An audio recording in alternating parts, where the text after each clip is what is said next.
बिलावल भुट्टो जरदारी जो कि 2 रोज़ कबल पाकिस्तान वापस पहुँचे हैं, पाकिस्तान का सॉफ्ट इमेज उजागर करके, और ऐसे में हम देख सकते हैं कि जो वहाँ पर अरकान असम्बली हैं वो आकर उनसे मिल रहे हैं, उनसे मुलाकात कर रहे हैं। इससे कबल वो नैरेटिव के हवाले से भी पूरी दुनिया को बता रहे थे असम्बली के प्लेटफॉर्म से, असम्बली के फ्लोर से खड़े होकर, कि किस तरीके से सब कुछ मामला हुआ, किस तरीके से डोजियर्स रखे गए हैं। अली शेर हमारे जो नुमाइंदे हैं वो इस वक्त वहाँ पर मौजूद हैं फ्लोर पर, उनसे बात करते हैं।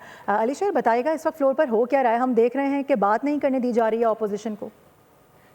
जी बिल्कुल, चेयरमैन पाकिस्तान पीपल्स पार्टी जो है बिलावल भुट्टो जरदारी, उन्होंने बड़ी तफसीली तकरीर की बजट के हवाले से भी, और खासतौर पे जो उनका सफारती दौरा था अमेरिका, यूरोपीय यूनियन का, अक़वाम मुत्तहिदा की कमेटियों का, तो उस पर वो बात कर रहे तो जब वक्तन फक्तन पीटीआई के जो अरकान हैं वो उस पर लुकमे दे रहे थे या तंज कर रहे थे। खासतौर पे इकबाल अफरीदी जो पाकिस्तान तहरीक इंसाफ के रुकने कौमी असम्बली हैं, उन्होंने बार बार इंटरप्ट किया। इसी तरह से कैसर और उमर यूब भी 1-2 बार खड़े हुए, 2-3 मरतबा इस तरह की जो है वो बातचीत में इंटरप्ट किया गया, जिससे पीपल्स पार्टी ने भी उसका रिएक्शन दिया, लेकिन फौरी तौर पे तो उन्होंने उसके तकरीर को जारी रखा।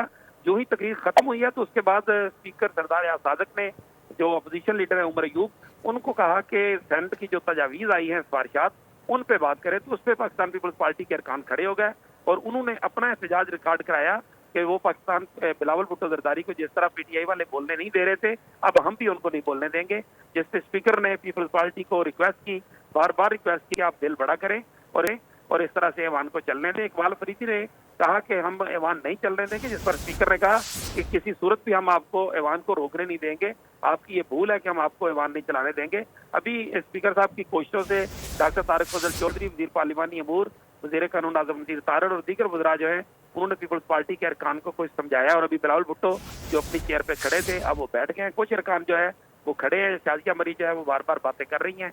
आगा रफीउल्लाह जो है वो भी कह रहे थे, उन्होंने कहा कि ये भारत की जुबान बोलते हैं इस ऐवान में, तो हम इनको कैसे बोलने देंगे, किसी सूरत में ये हमें नहीं बोलने देंगे तो हम इनको भी नहीं बोलने देंगे। तो इस तरह ये शोर शराबा जो है वो इस वक्त भी कुछ थमना शुरू हुआ है, लेकिन कुछ देर पहले तक जो है ये काफी ज्यादा शोर शराबा था। उम्मीद की जा रही है कि शायद कुछ ही देर में ये मामला ठंडा हो जाएगा और ये इजलास दोबारा शुरू हो जाएगा। इजलास दोबारा शुरू हो जाएगा, लेकिन अली हम देख रहे हैं कि ऐवान में अफरा तफरी की सूरत हाल तो है ही, लेकिन बिलावल भुट्टो ने अपने तफसीली खिताब में एक बड़ी अहम बात की है, ज़राई इमरजेंसी नाफिज करने का ऐलान किया गया, मुतालबा किया है बिलावल भुट्टो ने।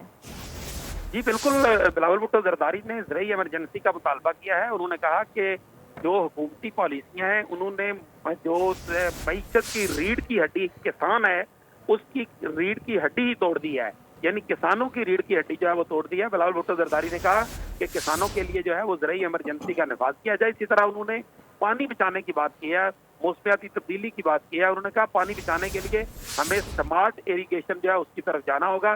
जिस तरह से ये फ्लड इरीगेशन की तरफ हम नुकसानात कर रहे हैं, जो डैम्स बनने गैर मुतनाज़ा हैं उनको बनाया जाना चाहिए, उनके लिए बजट रखा जाना चाहिए, उन पर काम तेज होना चाहिए। साथ ही साथ उन्होंने भारत को भी खुले खुले लफ्जों में धमकी दी है कि अगर उसने पाकिस्तान का पानी रोका तो फिर जो बाकी 3 दरिया भारत को दिए गए थे एक मुआहदे के तहत, फिर वो भी उनसे वापस दिए जाएंगे और 6 के 6 जो दरिया हैं वो पाकिस्तान के पास होंगे। उन्होंने ये भी कहा कि जो नरेंद्र मोदी है वो नेतन्याहू की जो है वो फोटो स्टेट कॉपी है, सस्ती कॉपी है। उसकी वफद को भी हमने भारत में पूरी दुनिया में शिकस्त दी है, सफारती तौर पे भी, अस्करी तौर पे भी, फौजी महाज पर भी, और इसी तरह से सफारती महाज से और बयानिया की जंग में भी हमने शिकस्त दी है।